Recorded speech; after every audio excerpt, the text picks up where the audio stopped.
Hello, ഇന്ന് നമ്മളൊരു special വിഭവമായിട്ടാണ് വരുന്നത്. ഇവിടെ കുട്ടൻ എന്നൊക്കെ വിളിക്കുന്ന ഒരു ഉണക്കമീനാണ്. അതിൻ്റെ വേറെ പേരെന്താണെന്ന് അറിയില്ല. അത് നന്നായിട്ട് വറുക്കണം. വറുത്തിട്ട് മിക്സിക്കകത്തിട്ട് പൊടിക്കണം. ഇങ്ങനൊരു പരുവം വേണ്ടേ, അല്ലെങ്കിൽ നമുക്ക് അമ്മിയിലിട്ട് പൊടിച്ചാൽ മതി.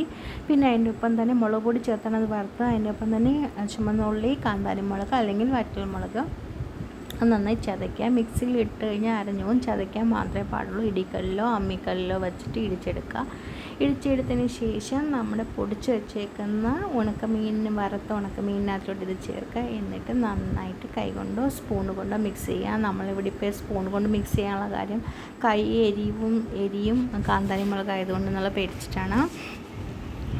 അപ്പം നല്ല ടേസ്റ്റാണ്.